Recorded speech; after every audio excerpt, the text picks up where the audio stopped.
Hello everyone. तो हम gate level के क्वेश्चन डिस्कस कर रहे थे। जो भी स्टूडेंट पीजीटी है, लेक्चरर है, मास्टर गेटर के लिए प्रिपेयर कर रहे हैं, तो फिजिक्स के ये जो हमने गेट लेवल के क्वेश्चन की सीरीज स्टार्ट की है, तो ये बहुत इंपॉर्टेंट जाने वाली है। तो जल्दी से चैनल को सब्सक्राइब कर ले ताकि हम अपनी वीडियो स्टार्ट करें। तो हम पहले जो क्वेश्चंस है 10 to 12 क्वेश्चन हम अपनी वीडियो में ऑलरेडी लास्ट कल हम इसको डिस्कस कर चुके हैं। आज की वीडियो में हम आगे के क्वेश्चंस हम डिस्कस करेंगे। तो हमारा बिल्कुल फर्स्ट क्वेश्चन है क्वेश्चन नंबर 13। ठीक है, तो हमारा नेक्स्ट क्वेश्चन है क्वेश्चन नंबर 13, जिसमें क्या है, a gas off molecular mass is at a temperature T. If the gas obeys Maxwell-Boltzmann velocity distribution, the average speed of the molecules is।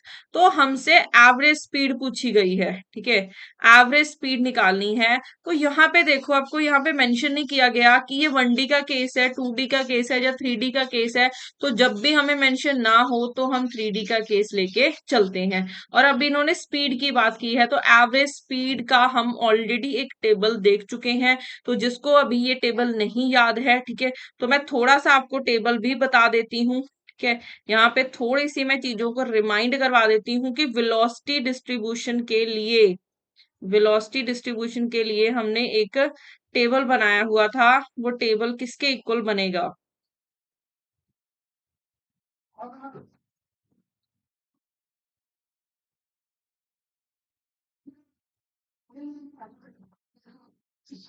तो यहाँ पे देखो, हमारे पास यहाँ पे हो जाएंगी डायमेंशन, ये हो जाएगी मोस्ट प्रोबेबल वैल्यू, ये हो जाएगी एवरेज वैल्यू और ये हो जाएगी आरएमएस वैल्यू। तो एक हम 3D के लिए देखेंगे, 2D के लिए, फिर लास्ट में हो जाएगा 1D के लिए। ठीक है, लास्ट में हमारे पास हो जाएगा 1D के लिए। ये टेबल बहुत इंपॉर्टेंट है। ये मैं स्पीड के लिए लिखने जा रही हूँ। ठीक है, ये मैं स्पीड के लिए लिखने जा रही हूँ।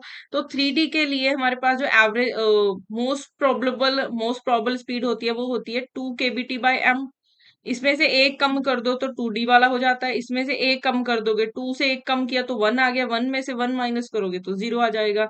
फिर हम आरएमएस वैल्यू बात करते हैं। 3D में है तो 3 kbt/m आता है, 2D है तो 2 kbt/m। ये मैंने ऑलरेडी आपको मेथड सिखाया हुआ है। 1D है तो kbt/m हो जाएगा। और एवरेज वैल्यू अगर हम 3D की बात करते हैं तो इसमें एवरेज वैल्यू होती है 8 kbt/m। और अगर हम 2D की बात करते हैं तो इन दोनों को इंटरचेंज कर देंगे, ये बन जाता है π/kBT/2m।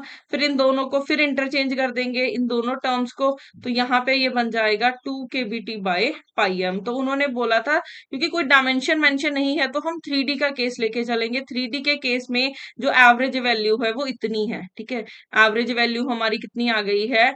2 kBT/m। तो देखो, डायरेक्ट टेबल अगर किसी को याद है, ऑलरेडी हम क्लास में कर चुके हैं, तो इसका ऑप्शन नंबर, एक मिनट,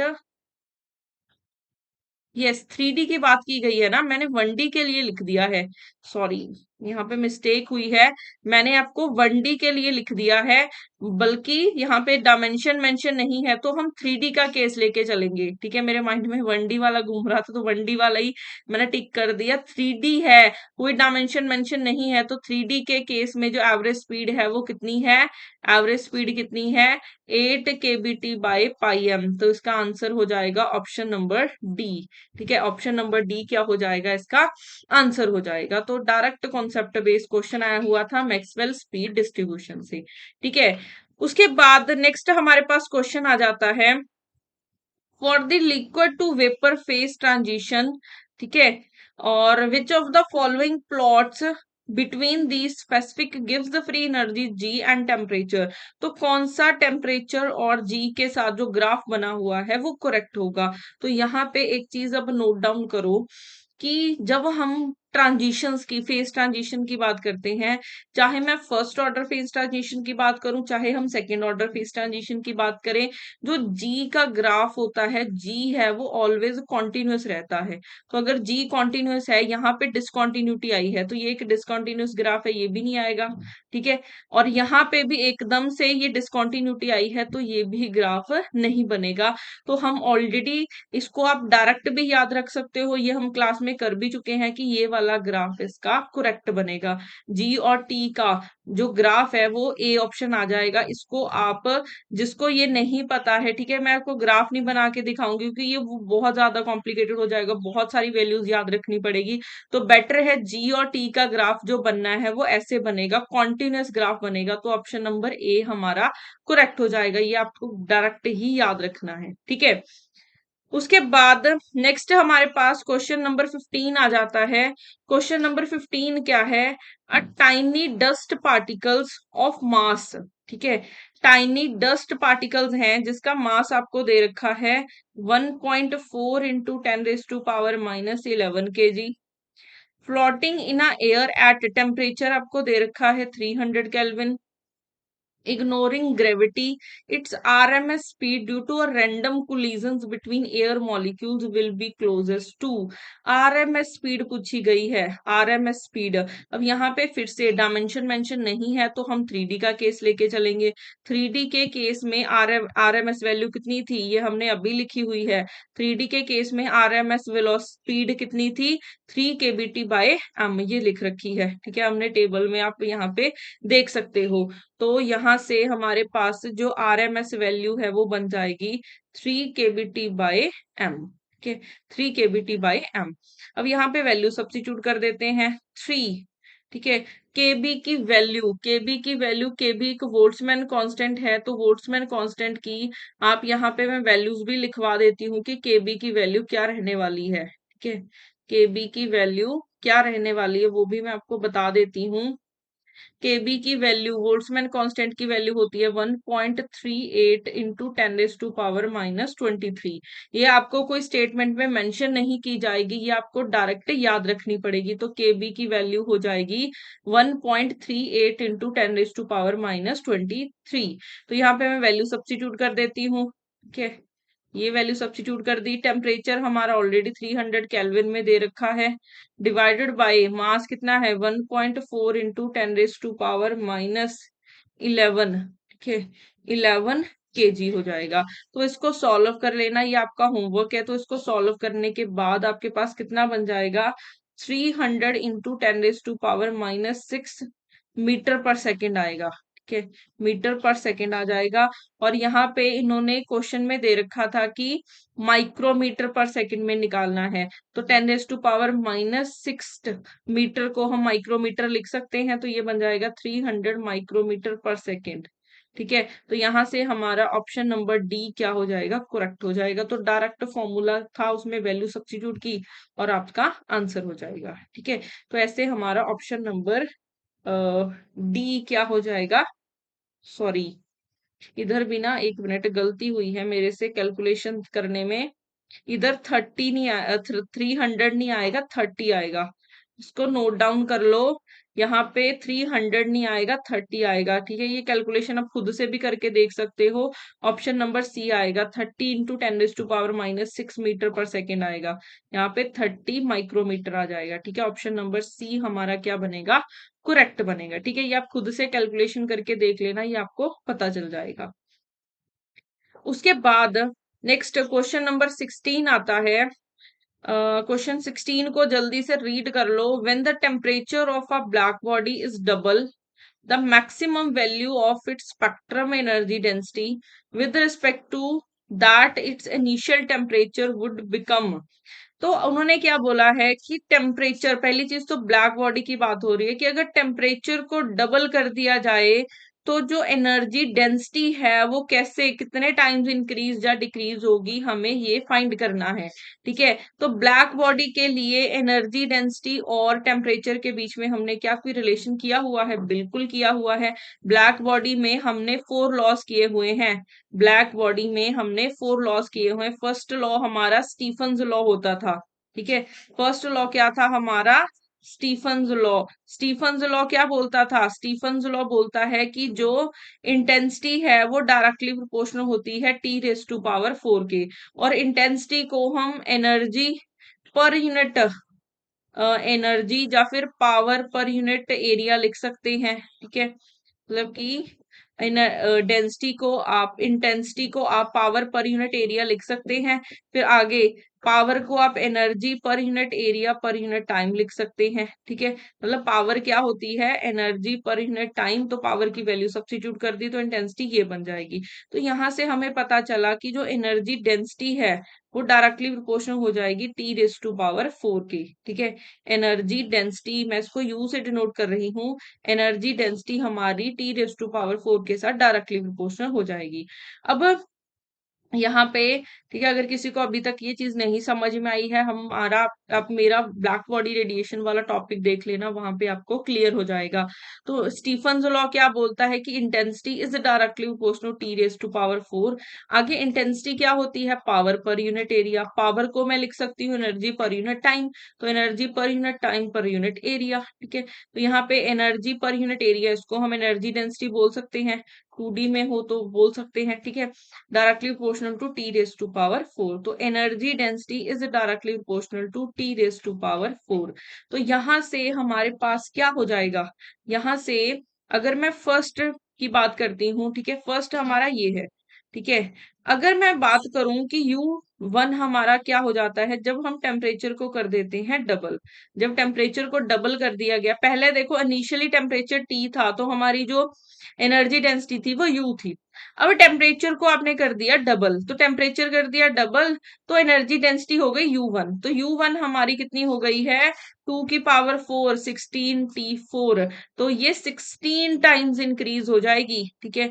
ये हमारी 16 टाइम्स इंक्रीज हो जाएगी। तो ऑप्शन नंबर सी देखो, अगर आप टेम्परेचर को डबल करते हो तो एनर्जी डेंसिटी 16 टाइम्स इंक्रीज हो जाएगी। ये हमें कहाँ से पता चला, ये हमें पता चला है स्टीफन्स लॉ से, ठीक है। ये हमें स्टीफन्स लॉ से पता चला है। तो ब्लैक बॉडी से ये डायरेक्ट क्वेश्चन आया हुआ था स्टीफन्स लॉ से, ठीक है। मैंने आपको पहले भी बताया था कि ब्लैक बॉडी रेडिएशन में, ठीक है, ब्लैक बॉडी रेडिएशन वाले टॉपिक में 4 लॉज आते हैं। स्टीफन्स लॉ हो गया, रेले जीन्स लॉ, ठीक है, Wien's law, Planck's distribution law, और लास्ट में most important Wien's displacement law. ये 4 लॉज ऐसे हैं, इसमें से हर बार किसी भी पेपर में आप देख लो, हर बार एक ना एक क्वेश्चन आपको पेपर में देखने को मिलेगा जरूर, ठीक है। तो इनको आपके ये कॉन्सेप्ट आपके पक्के होने चाहिए, ठीक है। उसके बाद नेक्स्ट क्वेश्चन पे चलते हैं। नेक्स्ट हमारा हो जाएगा क्वेश्चन नंबर 17, ठीक है। नेक्स्ट क्वेश्चन देखो क्या है, अब black body at temperature T, अब ये भी ब्लैक बॉडी का क्वेश्चन है। अब black body at a temperature T अमिट रेडिएशन एट पीक वेवलेंथ, ठीक है। क्या है कि जब टेम्परेचर टी है तो रेडिएशन अमिट कर रही है, उसकी पीक वेवलेंथ कितनी है, लैम्डा। पीक वेवलेंथ मतलब जहां पे एनर्जी डेंसिटी मैक्सिमम है उस वेवलेंथ को क्या बोल रहे हैं, lambda. If temperature of the black body becomes 4T, तो न्यू पीक वेवलेंथ किसके इक्वल बनेगी, वेव वेवलेंथ और टेम्परेचर में रिलेशन को हम वीन्स डिस्प्लेसमेंट लॉ बोलते हैं। ब्लैक बॉडी रेडिएशन की बात हो रही है, ठीक है। इसमें हम लोगों ने फोर्थ लॉ किया था, वीन्स डिस्प्लेसमेंट लॉ, वीन्स डिस्प्लेसमेंट लॉ। तो वीन्स डिस्प्लेसमेंट लॉ क्या बोलता है कि जो लैम्डा एम है वो इनवर्सली प्रोपोर्शनल होता है टेम्परेचर के। लैम्डा एम क्या होता है, जहां पे एनर्जी डेंसिटी मैक्सिमम होती है, एनर्जी डेंसिटी मैक्सिमम होती है, उस वेवलेंथ को हम लैम्डा एम से डिनोट करते हैं। तो अगर मैं फर्स्ट के लिए बात करती हूँ, फर्स्ट के लिए हम लैम्डा ले लेते हैं और टेम्परेचर है टी। सेकेंड टाइम क्या हुआ, लैम्डा को मैं लैम्डा एम ले लेती हूँ, ठीक है। और सेकेंड टाइम हमारे पास लैम्डा एम की जगह लैम्डा 1 ले लेती हूँ, और सेकेंड टाइम टेम्परेचर को क्या कर दिया गया, 4 टाइम्स बढ़ा दिया गया, ठीक है। टेम्परेचर को 4 टाइम्स बढ़ा दिया गया। फर्स्ट केस में क्या था कि जब आपका टेम्परेचर टी है तो वेवलेंथ की वैल्यू है लैम्डा, ठीक है। सेकेंड टाइम उन्होंने टेम्परेचर को कर दिया गया 40, मुझे लैम्डा नहीं पता तो मैं इसको लैम्डा 1 ले लेती हूँ, ठीक है। अब ये एक इक्वेशन ये है, एक इक्वेशन ये है, इन दोनों को कर दो डिवाइड। तो अगर डिवाइड करोगे लैम्डा 1 बाय लैम्डा, ये लैम्डा 1 की वैल्यू क्या है 1/T, divided by lambda, sorry lambda 1 by lambda किया है ना मैंने, लैम्डा 1 की वैल्यू है 1/40, ठीक है। और लैम्डा की वैल्यू है 1/T। जो प्रोपोर्शनैलिटी है वो कांस्टेंट ही आएगा, जब डिवाइड कर रहे हैं तो दोनों कैंसिल हो जाएंगे, टी से टी हो जाएगा कैंसिल। तो lambda 1 by lambda is equal to 1/4, तो यहाँ से लैम्डा 1 हो जाएगा 1 लैम्डा बाय 4। तो ये हमारा क्या हो जाएगा, आंसर हो जाएगा। तो जब आपने टेम्परेचर को 4 टाइम्स कर दिया तो वेवलेंथ 4 टाइम्स डिक्रीज हो जाएगी, 4 टाइम्स क्या हो जाएगी, डिक्रीज हो जाएगी। ये ऑप्शन नंबर डी क्या हो जाएगा, करेक्ट हो जाएगा। तो स्टीफन लॉ के ऊपर कैसे क्वेश्चन आता है वो भी मैंने आपको करवा दिया है। वीन्स डिस्प्लेसमेंट लॉ के ऊपर हम ऑलरेडी पहले भी डिस्कस कर चुके हैं, ऐसा भी क्वेश्चन आ जाता है तो वो भी हम आज डिस्कस कर चुके हैं। ठीक है, तो कोई भी क्वेश्चन ऐसा बचेगा नहीं कि आपको पेपर में ये लगे कि हाँ ये मैंने करवाया ना हो। इतनी श्योरिटी है जो करवाया जाएगा, ठीक है, इतना करवाऊंगी, सब सब लेवल के क्वेश्चन करवाऊंगी ताकि पेपर में आपको सब चीजें आती होंगी। उसके बाद नेक्स्ट हमारे पास क्वेश्चन नंबर 18 आ जाता है। ठीक है, स्टैटिस्टिकल फिजिक्स का क्वेश्चन है ये। तो एन बी, ठीक है, एन के पैर में एम बी, मतलब मैक्सवेल की बात कर रहे हैं, एन के पैर में B E, Boltzmann Bose Einstein की बात कर रहे हैं, एन के पैर में एफ डी, फर्मी डायराक्ट की, denotes the number of ways in which, N क्या है, denotes the number of ways in which two particles can be distributed in two energy levels. दो पार्टिकल है, ठीक है, दो पार्टिकल्स हैं, दो पार्टिकल्स को दो एनर्जी लेवल्स में क्या किया गया है, डिस्ट्रीब्यूट करना है हमने। एन टू है और एनर्जी लेवल्स भी टू है। ठीक है, according to the Maxwell Boltzmann, ठीक है, इसके अकॉर्डिंग एन एम बी है, बोल्ट्स आइंस्टाइन के अकॉर्डिंग एन बी ई लिख दिया, इसके अकॉर्डिंग एन एफ डी है। तो नंबर ऑफ वेज फाइंड करने हैं कि कितने अरेंजमेंट्स हो सकती हैं अगर मैं दो पार्टिकल्स को दोनों एनर्जी स्टेट्स में करती हूँ, डिवाइड करती हूँ। तो नंबर ऑफ वेज को हम क्या बोलते हैं, number of microstates. Number of veg को हम नंबर ऑफ माइक्रोस्टेट्स बोलते हैं। ठीक है, तो अगर ये है तो हमारा टारगेट है नंबर ऑफ माइक्रोस्टेट्स निकालना। इसको इन्होंने बस ओमेगा की जगह क्या लिख दिया है, एन लिख दिया है। यहाँ पे इस चीज को लेके कंफ्यूज मत होना। ठीक है, तो हमने अभी नंबर ऑफ वेज करने हैं, तो इसको हम नेक्स्ट पेज पे करते हैं। एन हमारा टू है, जी हमारा टू है। पहली चीज हम मैक्सवेल बोल्ट्जमैन के लिए करते हैं। ठीक है, Maxwell Boltzmann means classical particle के लिए करेंगे।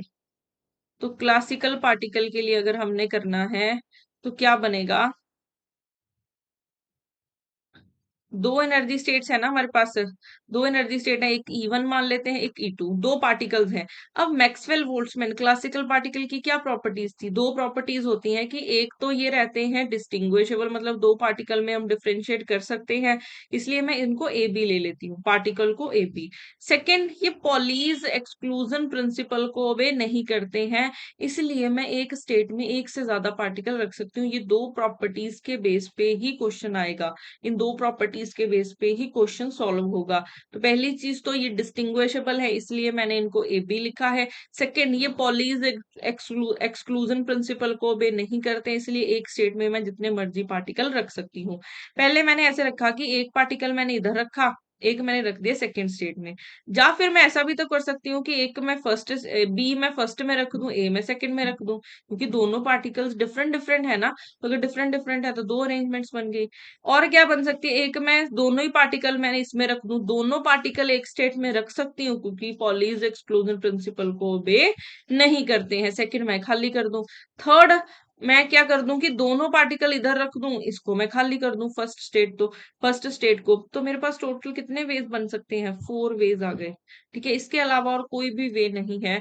तो N M B number of ways classical particle के केस में कितने आ गए, 4। ठीक है, अब हम चलते हैं सेकंड बोसोन्स के केस में। बोसोन्स मतलब जो बोस आइंस्टाइन को ओबे करते हैं। ठीक है, जो बोस आइंस्टाइन को ओबे करते हैं, इसकी क्या प्रॉपर्टीज होती हैं, क्योंकि ये क्या है, क्वांटम पार्टिकल है तो ये इनडिस्टिंग्विशेबल होगा। ठीक है, ये क्या रहेगा, इनडिस्टिंग्विशेबल पार्टिकल है, तो मैं इसको ए बी की बजाय मैं क्या लूंगी, दो पार्टिकल हैं तो दोनों क्या रहेंगे, सेम होते हैं। इनडिस्टिंग्विशेबल मतलब आइडेंटिकल आइडेंटिकल पार्टिकल होते हैं, तो आइडेंटिकल पार्टिकल के केस में इसको हम क्या लेंगे, ए लेंगे। ठीक है, तो और एक चीज है कि ये पॉलीज एक्सक्लूजन प्रिंसिपल को ओबे नहीं करते हैं, ये पॉलीज एक्सक्लूजन प्रिंसिपल को ओबे नहीं करते हैं, तो मैं एक स्टेट में एक से ज्यादा पार्टिकल रख सकती हूँ। तो यहाँ पे हमारे पास ये बन जाएगा एक E1 स्टेट है, एक E2, ठीक है। अब यहाँ पे एक मैंने ए इधर रख दिया, एक ए इधर रख दिया। पहले क्या थी कि दोनों डिस्टिंग्विशेबल थे, तो दो अरेंजमेंट बन रही थी, यहाँ पे सिर्फ एक ही बनेगी, ठीक है। फिर मैं पॉलीज एक्सक्लूजन प्रिंसिपल को वे नहीं करते हैं, तो मैं दोनों पार्टिकल को एक ही स्टेट में रख सकती हूँ, या फिर मैं इसको खाली कर दूं, इधर रख दूं। तो हमारे पास टोटल 3 वेज बनेंगे, टोटल 3 वेज बनेंगे। तो एन बोस आइंस्टाइन के केस में कितने बन गए? 3। अब हम चलते हैं लास्ट फर्मियोन्स के केस में। फर्मियोन्स मतलब कि जो फर्मी डाराक को ओबे करते हैं। तो फर्मी डाराक की प्रॉपर्टीज क्या है? ये भी एक क्वांटम पार्टिकल है, इसलिए ये इनडिस्टिंग्विशेबल रहेगा, ठीक है। तो हम ए लेके चलेंगे। उसके बाद ये पॉलीज एक्सक्लूजन प्रिंसिपल को ओबे करेगा, तो एक स्टेट में एक ही पार्टिकल हम रख सकते हैं, ठीक है। एक स्टेट में एक ही पार्टिकल हम रख सकते हैं। तो दो स्टेट्स हो गई, एक E1 है, एक E2 है। तो यहाँ पे एक मैं एक इधर रख दूंगी, एक इधर रख दूंगी, एक तो ये वे बन गया। अब मैं दोनों पार्टिकल एक स्टेट में रख नहीं सकती, ठीक है। जैसे मैंने ये रखे थे ना कि दोनों इधर रख दूं, दोनों इधर रख दूं, ये रख नहीं सकते क्योंकि ये पॉलीज एक्सक्लूजन प्रिंसिपल को ओबे करता है। तो इसलिए सिर्फ यहाँ पे एक ही अरेंजमेंट आएगी। तो NFD हमारा किसके इक्वल आ जाएगा? 1। नंबर ऑफ वेज कितने हो जाएंगे? 1। तो हमसे स्टेटमेंट में क्या पूछा गया था? रेशो पूछी गई थी, ठीक है। हमसे रेशो पूछी गई है NMB, ratio NBE, ratio NFD। तो ये रेशो क्या बन गई है? 4:3:1। तो बहुत आसान क्वेश्चन था। ऑलरेडी हम लोग इसको बहुत डिटेल में, इस कॉन्सेप्ट को ऑलरेडी हम लोग क्लास में डिस्कस कर चुके हैं। तो हमारे पास ये 4:3:1 ऑप्शन नंबर ए हमारा क्या हो जाएगा? करेक्ट हो जाएगा, ठीक है। ऑप्शन नंबर ए हमारा क्या हो जाएगा? करेक्ट हो जाएगा। तो इस क्वेश्चन को जल्दी से देख लो। अगर किसी को डाउट है, नहीं समझ में आ रहा है, तो आप मेरे को नीचे कमेंट कर सकते हैं, मैं इस क्वेश्चन को रिपीट कर दूंगी, ठीक है।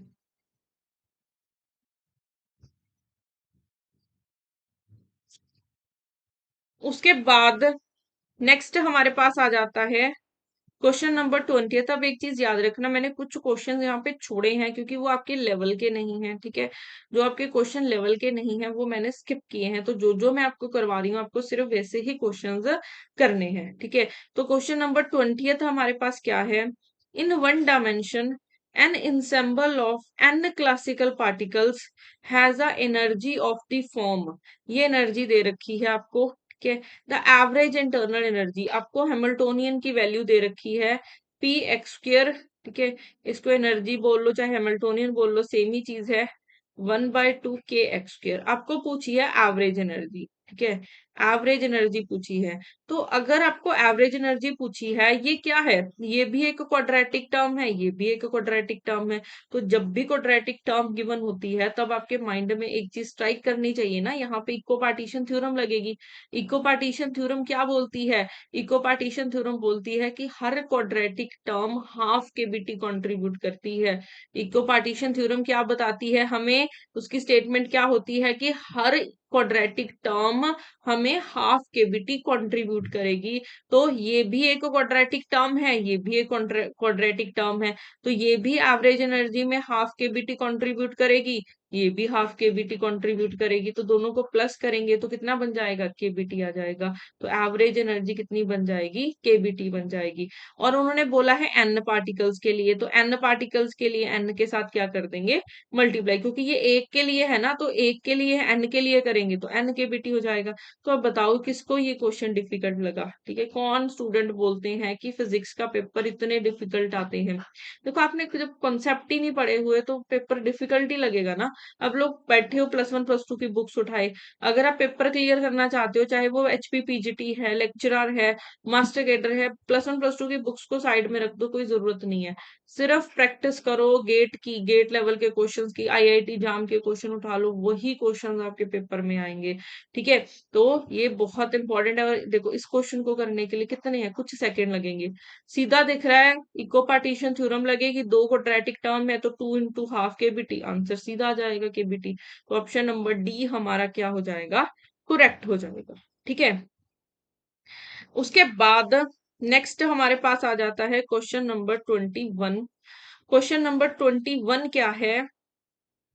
A solid metallic cube of heat capacity S is at a temperature कितने टेम्परेचर पे, हीट कैपेसिटी आपको दे रखी है, हीट कैपेसिटी की वैल्यू दे रखी है एस, और टेम्परेचर कितना दे रखा है 300 केल्विन, ठीक है। if it is brought in contact with the reservoir, okay, it is contact with the reservoir at a temperature at temperature 600 kelvin. पहली चीज तो ये एक क्यूब की बात हो रही है, ठीक है। क्यूब को कांटेक्ट में रखा गया किसके, रेजर्वॉयर के। तो रेजर्वॉयर के रखा गया, रेजर्वॉयर का टेम्परेचर कितना होता है 600 केल्विन दिया हुआ इन्होंने, ठीक है। If the heat transfer takes place only between the reservoir and the cube, heat transfer होती है higher temperature to lower temperature, मतलब रेजर्वॉयर से क्यूब की तरफ हीट ट्रांसफर होगी। The entropy change of the universe after reaching the thermal equilibrium. तो यहाँ पे देखो क्या चीज है, एक रेजर्वॉयर है, रेजर्वॉयर के ऊपर रख दिया गया क्यूब, क्यूब का टेम्परेचर है 300 केल्विन, ठीक है। इसका टेम्परेचर कितना है 600 केल्विन। तो एक का टेम्परेचर ज्यादा है, एक का कम है, जब दोनों कांटेक्ट में आएंगे तो पता है हमें कि heat higher temperature body to lower temperature body ने तक फ्लो होगी, ठीक है। Heat higher temperature body to lower temperature body flow होगी। तो अगर ये ऐसे फ्लो होगी तो एक पॉइंट ऐसा आएगा, अब ऐसी चीज आ गई है कि एक का टेम्परेचर है 600, एक का है 300, तो यहाँ से हीट यहाँ पे ट्रांसफर होगी तो इसका टेम्परेचर कम होगा, इसका बढ़ेगा, तो एक पॉइंट पे दोनों एक कॉमन टेम्परेचर पे आ जाएंगे। तो जब दोनों का टेम्परेचर सेम हो जाएगा वहां पे एनर्जी फ्लो बंद हो जाएगा। तो अगर एनर्जी फ्लो बंद हो जाएगा तो उस पॉइंट को हम क्या बोलेंगे, थर्मल इक्विलिब्रियम बोलेंगे, ठीक है। तो एक चीज देखो, हीट रेजर्वॉयर से बाहर जा रही है, मतलब इसमें से हीट जा रही है। तो अगर हीट जा रही है इसका मतलब सिस्टम में थोड़ा बहुत तो चेंज हो ही रहा है ना। अगर सिस्टम में चेंज हो रहा है, कोई डिसऑर्डरनेस आ रहा है, तो एंट्रोपी आएगी आएगी। और इस ये हीट अब्सॉर्ब कर रहा है, तो अगर ये हीट अब्सॉर्ब करेगा इसमें भी डिसऑर्डरनेस आएगा, तो एंट्रोपी चेंज इसकी भी होनी है। तो अगर आपने यूनिवर्स की फाइंड करनी है तो यूनिवर्स में दो चीजें हैं, एक रेजर्वॉयर है, एक क्या है, क्यूब, ठीक है। तो अगर आपने यूनिवर्स की फाइंड करनी है एंट्रोपी चेंज, तो यूनिवर्स में दो चीजें दिख रही हैं, एक है क्यूब, ठीक है, एक आपके पास क्या है, एक है आपके पास रेजर्वॉयर, ठीक है। दो चीजें हैं यूनिवर्स में, एक है आपके पास क्यूब और एक क्या है आपके पास रेजर्वॉयर है, ठीक है। अब यहाँ पे सबसे पहली चीज, ये हमने क्लोरीमेट्री प्रिंसिपल में ये कॉन्सेप्ट किया हुआ था, मैं आपको वैल्यूज डेरिवेशन में दोबारा नहीं करवाऊंगी, बट हाँ मैं आपको बता देती हूँ सिस्टम के लिए जो डेल्टा एस है, ठीक है, डेल्टा एस क्या है, एंट्रोपी चेंज, वो किसके इक्वल था, वो हमने लिखा था CV लॉग T2/T1, ठीक है। T1 टेम्परेचर सिस्टम का होता है और T2 होता है रेजर्वॉयर का, तो ये सिस्टम का हो जाएगा, ये रेजर्वॉयर का। और अगर ये सिस्टम है, सिस्टम यहाँ पे क्या है, क्यूब, अगर आपने रेजर्वॉयर के लिए देखना है, ठीक है, रेजर्वॉयर के लिए देखना है तो उसके लिए हम क्या लिखते हैं, डेल्टा Q/T, ठीक है। अब यहाँ पे एक माइनस का साइन निकल के आता है, रेजर्वॉयर के लिए यहाँ पे एक माइनस का साइन निकल के आता है। अब ये माइनस का साइन क्यों निकल के आता है, ये भी पॉइंट आपको पता होना चाहिए, ठीक है। रेजर्वॉयर के लिए यहाँ पे माइनस का साइन निकल के आता है, ये क्यों आता है ये भी आपको पता होना चाहिए। अगर किसी को ये भी नहीं पता है ना कि ये टर्म्स मैंने कैसे करवाई हैं, ये टर्म आ कैसे गई, अब सबसे पहले हम इसको ही डिस्कस कर लेते हैं, ठीक है। अब हमने निकालनी है एंट्रोपी, ठीक है, एंट्रोपी डेल्टा एस इस इक्वल, ठीक है, एंट्रोपी निकालनी है तो एंट्रोपी किसके इक्वल होती है, एंट्रोपी होती है डेल्टा Q/T। डेल्टा क्यू को आप DQ भी लिख सकते हो, DQ/T। अगर हमने टोटल फाइंड करना है तो टोटल फाइंड करने के लिए हम क्या कर देंगे, इंटीग्रेशन कर देंगे, ठीक है, टोटल चेंज फाइंड करने के लिए। अब यहाँ पे जब हम सिस्टम की बात करते हैं, ठीक है, जब हम सिस्टम सिस्टम यहाँ पे क्या है, क्यूब, तो क्यूब ने कहाँ पे जाना है, ठीक है, क्यूब ने कहाँ पे जाना है। अब ये चीज थोड़ी सी आपको बहुत अच्छे से समझने वाली है क्योंकि ये क्वेश्चन ऐसा है, इसके बेस पे क्वेश्चन आ जाता है पेपर में, तो इस कॉन्सेप्ट को समझो।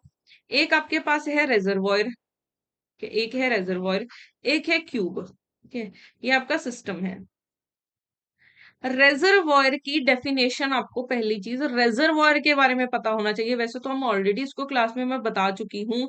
रेजर्वॉयर एक ऐसी बॉडी होती है, रेजर्वॉयर एक ऐसी बॉडी होती है जिसमें से आप हीट जितनी मर्जी निकालो उसकी कभी कम नहीं होती, वो एक इनफाइनाइट टेम्परेचर बॉडी होती है। जो रेजर्वॉयर है वो क्या है, एक इनफानाइट टेम्परेचर बॉडी है। अगर आप इसमें से थोड़ी बहुत हीट ले भी लेते हो ना तो उसको कोई फर्क नहीं पड़ेगा। तो अगर इसका 600 केल्विन टेम्परेचर है, इसका है 300 केल्विन, तो अगर आप इससे हीट ले भी लोगे ना इसको तब भी कोई फर्क नहीं पड़ेगा।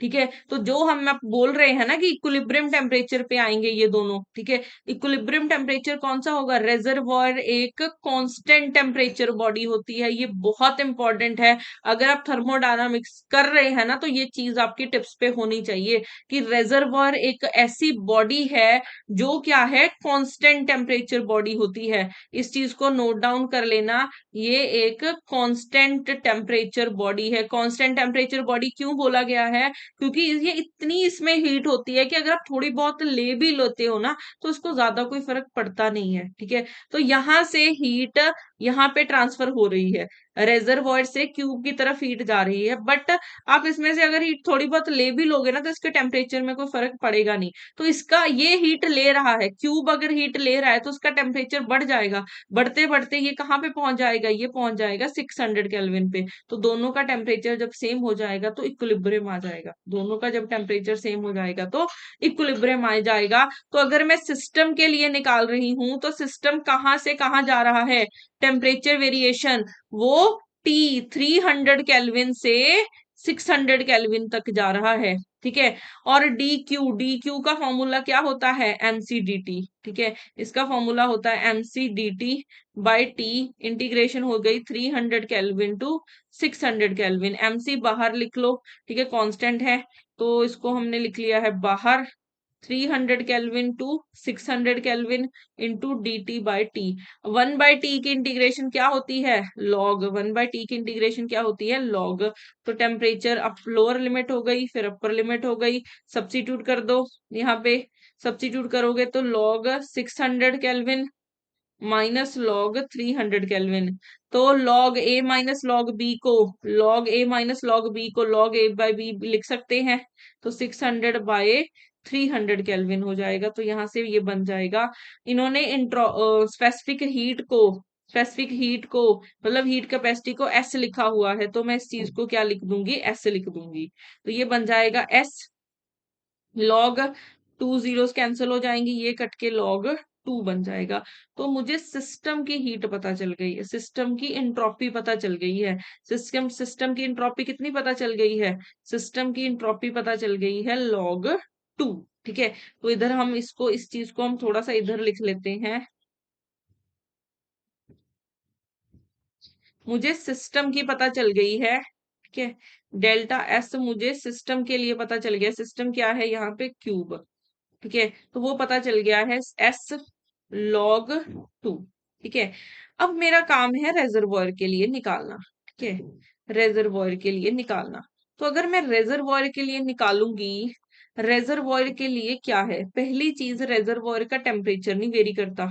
ठीक है, रेजर्वॉयर एक ऐसी बॉडी है जिसका टेम्परेचर क्या रहता है, कांस्टेंट रहता है। रेजर्वॉयर एक ऐसी टेम्परेचर बॉडी है, एक ऐसी बॉडी है जिसका टेम्परेचर क्या है, कांस्टेंट है। तो पहली चीज तो जो, अगर मैं यहाँ पे डेल्टा एस का फॉर्मूला लिखती हूँ, डेल्टा एस क्या होता है, टोटल फाइंड करने के लिए डी क्यू बाई टी, तो टी बाहर आ जाएगा क्योंकि ये टेम्परेचर कांस्टेंट टेम्परेचर बॉडी है, डी क्यू आ गया। अब डी क्यू हमारा क्या होता है, डी क्यू होता है एमसीडीटी। ना तो मेरे को इसका कोई मास पता है रेजर्वोयर का, ना मेरे को इसकी सी पता है, तो मैं कैसे निकालूंगी वैल्यू यहाँ पे।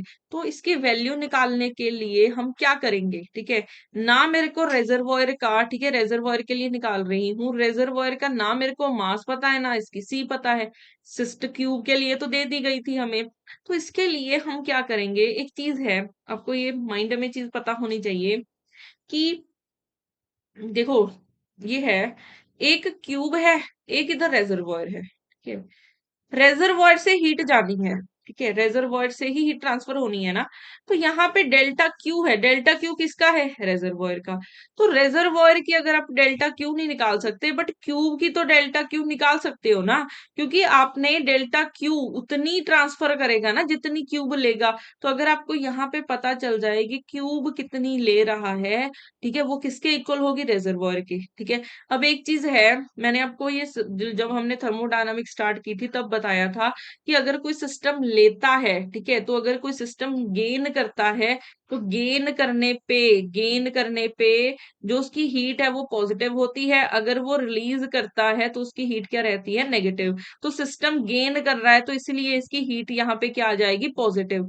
यहाँ पे जो रेजर्वॉयर है वहां से हीट ट्रांसफर हो रही है तो ये रिलीज कर रहा है, तो यहाँ पे क्या आना चाहिए, नेगेटिव साइन आना चाहिए, ठीक है। तो यहाँ पे एक चीज लिख सकती हूं मैं, डेल्टा क्यू रेजर्वॉयर को मैं minus of delta Q cube, क्योंकि जितनी हीट रेजर्वॉयर लेगा उतनी ही तो, मतलब रेजर्वॉयर जितनी हीट रिलीज करेगा उतनी ही तो क्यूब ने लेनी है ना। तो क्यूब की हीट हम ऑलरेडी निकाल सकते हैं, माइनस साइन लगा दो, रेजर्वॉयर की पता चल जाएगी। तो यहाँ पे मैं लिखूंगी -1/t, यहाँ पे डी क्यू लिख दूंगी रेजर्वॉयर के किसके लिए, क्यूब के लिए, ठीक है। ये मैं लिख दूंगी क्यूब के लिए। तो क्यूब के लिए यहाँ पे क्या हो जाएगा, ये हो जाएगा आपके पास डेल्टा क्यू हो जाएगा एमसी डी टी, ठीक है। तो यहाँ से 1/t, टी की वैल्यू, टी किसका है, टेम्परेचर, रेजर्वॉयर का टेम्परेचर कितना है, 600 केल्विन, ठीक है। तो यहाँ से एमसी आ जाएगा बाहर, डी टी की इंटीग्रेशन करोगे टी आ जाएगी, लोअर लिमिट, ठीक है। यहाँ पे फिर लिमिट सब्स्टिट्यूट हो जाएंगी, लिमिट सब्स्टिट्यूट करोगे तो कहाँ तक जाएगा ये, ठीक है। लिमिट्स यहाँ पे सब्स्टिट्यूट करोगे तो कहाँ तक चला जाएगा ये,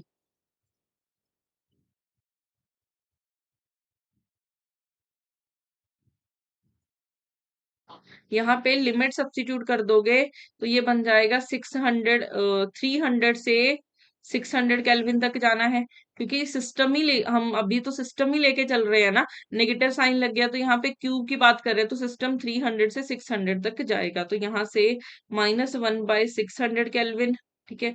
ये चीज ना मेरे पीछे आ जाएगी, ये आपको दिखेगी नहीं, इसको हम थोड़ा सा इधर लिख लेते हैं,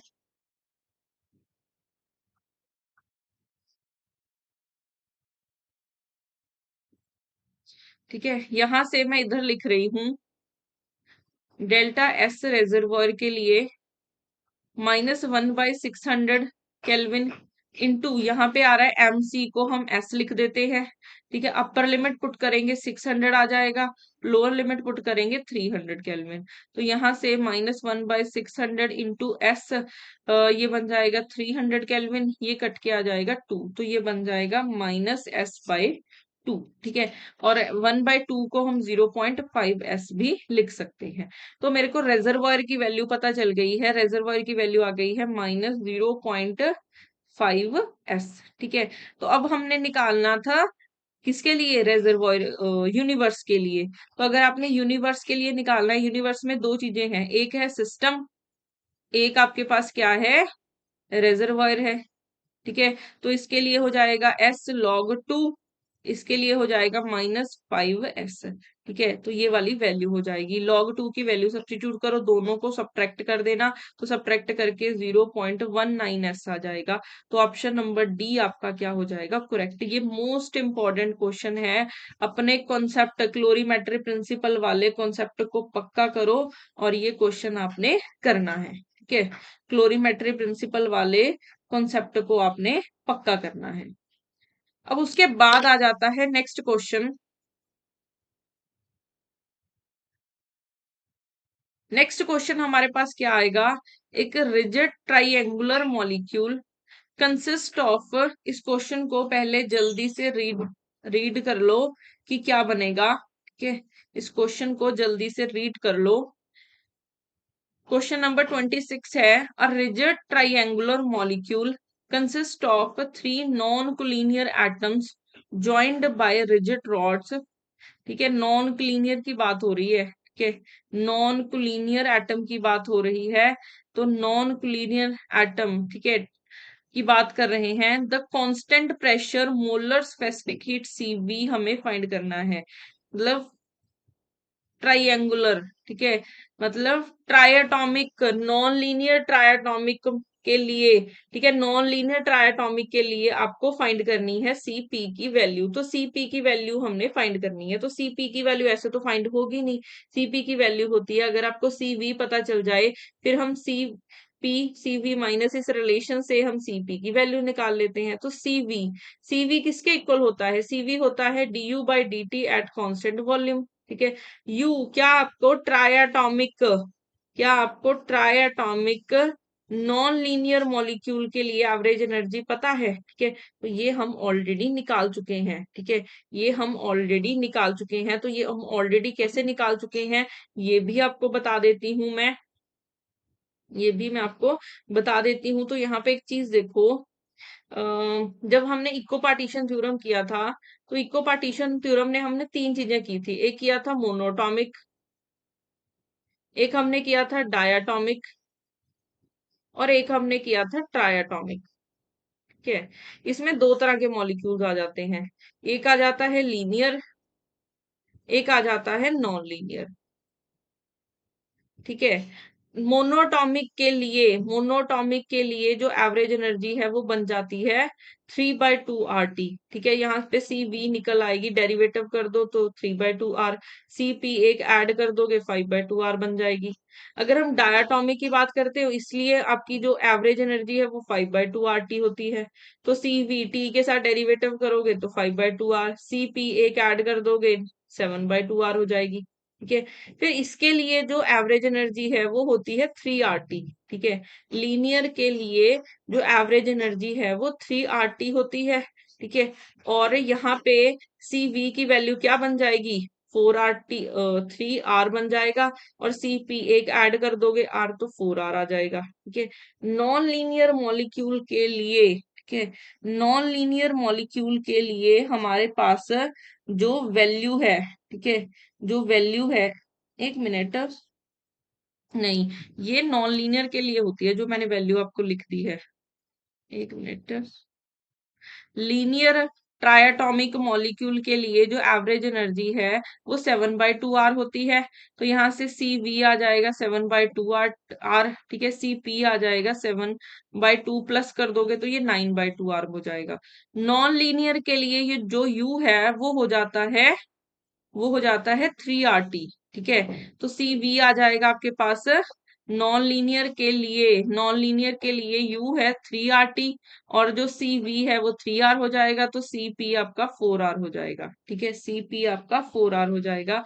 तो हमसे नॉन, तो ये चीजें आपको पता होनी चाहिए, इसके बेस पे एक आधा क्वेश्चन पेपर में जरूर देखने को मिल जाएगा। तो यहाँ से जो CV है, ठीक है, आपको पता चल गया ना अब कि non three triatomic non linear molecule के लिए U कितना होता है? 3 RT होता है। तो CV कितना आ गया? 3 R। तो CP आपका आ जाएगा 4 R। ठीक है। तो यहाँ से ऑप्शन नंबर C हमारा क्या हो जाएगा? करेक्ट हो जाएगा। ठीक है। ऑप्शन नंबर C क्या हो जाएगा? करेक्ट हो जाएगा। इसके बाद वाले जो क्वेश्चंस हैं वो हम कल की क्लास में डिस्कस करेंगे। ठीक है। तो हमारी बहुत इंपॉर्टेंट सीरीज चल रही है, गेट लेवल के क्वेश्चन हम लोग डिस्कस कर रहे हैं। तो ऐसे क्वेश्चन आपको आम पेपर में देखने को मिलेंगे।